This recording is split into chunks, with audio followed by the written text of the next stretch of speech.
Johannes Brahms' second sonata for cello and piano is a fairly late work dating from 1886, by which time the composer had produced all four of his symphonies.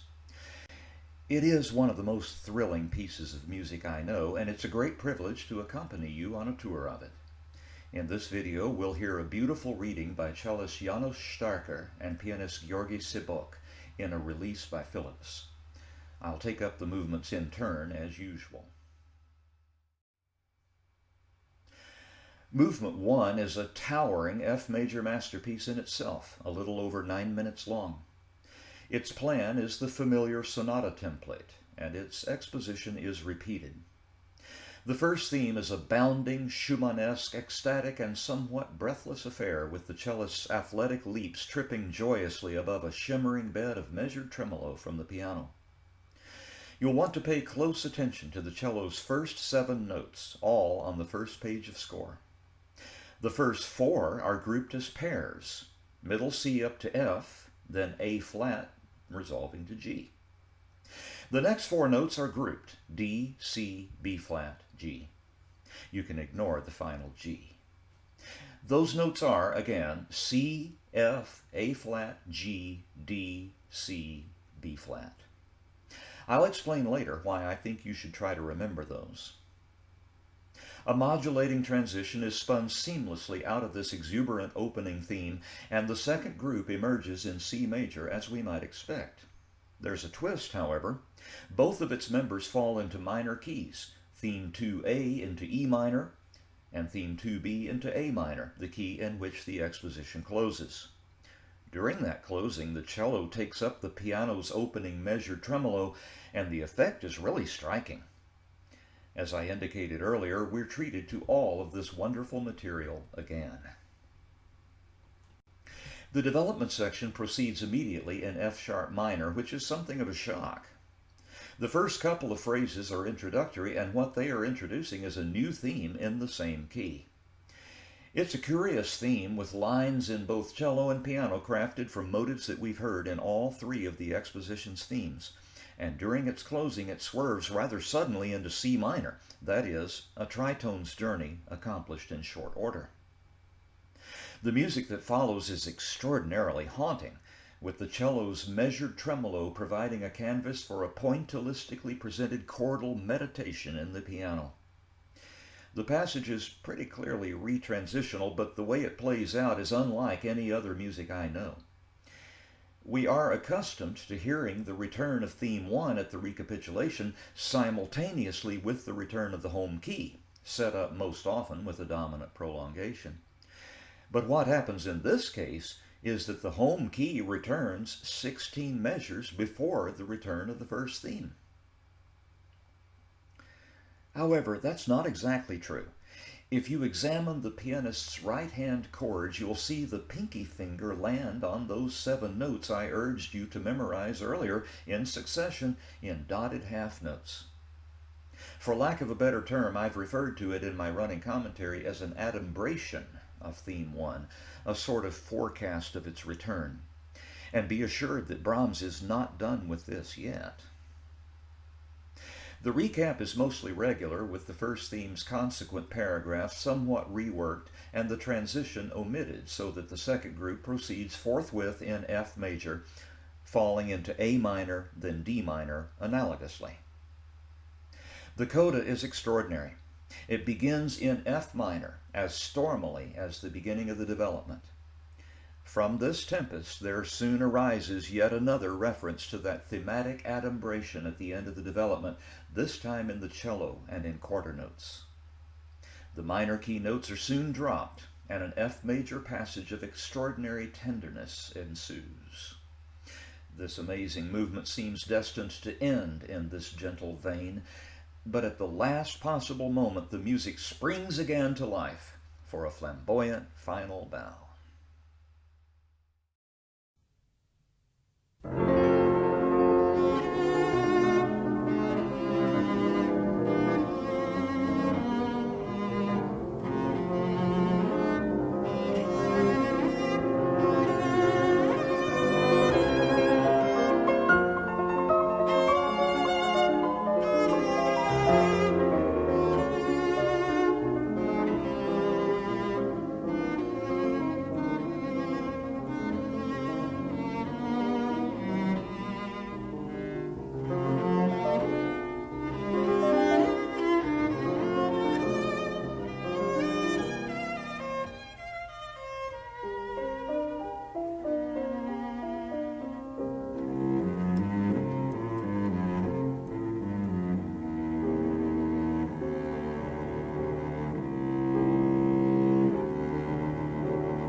What happens next just takes my breath away.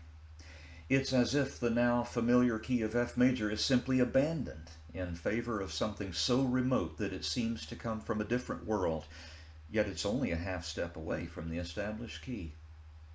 The second movement is a cortege in F sharp major, a key, the justification for which I'll attempt a little later. The piano plays a solemn and noble theme with a pizzicato accompaniment in the cello that seems to underscore the footfalls of a procession. Strangely haunting music that unfolds at a leisurely pace with melodic and harmonic roles shared by the two instruments. The overall form of the movement is ABA, with the opening A section finally modulating to C sharp major to set up theme B. That theme is in B flat minor, with its setup understood in retrospect as D flat major, which is also the key in which theme B ends. The turbulence of this middle theme provides the proper foil to the mostly unruffled calm of the cortege, and its ABA shape reflects in microcosm the design of the whole. Incidentally, you will find commentators who identify the key of theme B as F minor, and a case can be made for this, supported largely by the 4-flat key signature. My own B flat minor interpretation hinges mostly on the way the theme is set up and the way it ends. D flat major has a whole lot more to do with B flat minor than with F minor. And to further support my case, I invite you to take a look at the way the final movement's third theme, which happens to be in B flat minor, begins, and compare the two. The return of the A section is enhanced with some piano figuration and a surprising detour into the movement's flat submediant key. The movement soon returns, however, to ethereal F sharp major, and a brief coda, which begins with a protest, soon turns calm and lays this beautiful movement to rest in a key for which I'll attempt to provide justification after we've enjoyed the music.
The movement you've just heard was set in a key that is difficult to account for, but it can be done. Bear with me. F sharp major is the enharmonically respelled Neapolitan key of F major and of F minor. In other words, G flat major. That key is actually much more closely related to F minor than to F major, since the Neapolitan chord, a major chord built on the flat second scale degree, is a diatonic feature of the Phrygian mode, the darkest of the three minor modes. In almost any context, an encounter with the Neapolitan chord means that a return to the tonic is imminent. And that is what seems to be the case here. The scherzo movement is in F minor. I'd like to say a few words about this movement's structure. The scherzo basically evolved from the minuet movements that were a regular feature of symphonies in the Austrian tradition during the 18th century. Beethoven was the real pioneer here, and his scherzo movements mostly follow the two-part rounded form of minuet and trio, with each of those sub-movements set in two repeated strains, following a more or less predictable harmonic trajectory. Beethoven himself, however, did a fair amount of experimentation with scherzo form, and his successors explored many other alternate organizational schemes. This is particularly true of Felix Mendelssohn. In the present case, we encounter a scheme that I have not run into before. The movement overall takes the usual da capo shape with its trio set in the parallel major, but its F minor sub-movement is probably best understood in sonata rondo terms. What makes it difficult to say for sure is that the scherzo is pretty close to monothematic, and that can make parsing a challenge.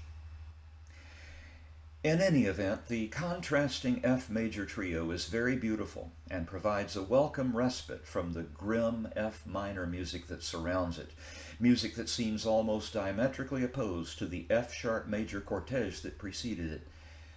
And in the F major scheme of the entire sonata, this movement is the work's nadir.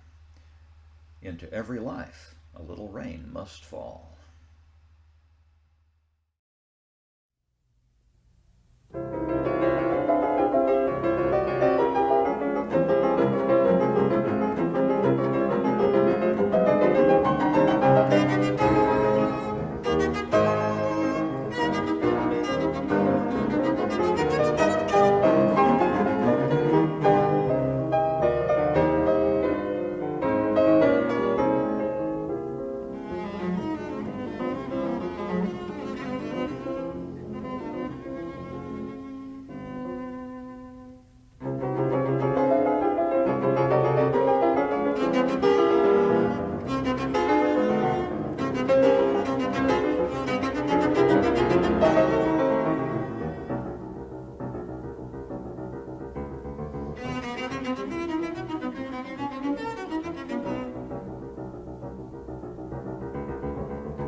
The return of F major for the final movement invites a sigh of relief.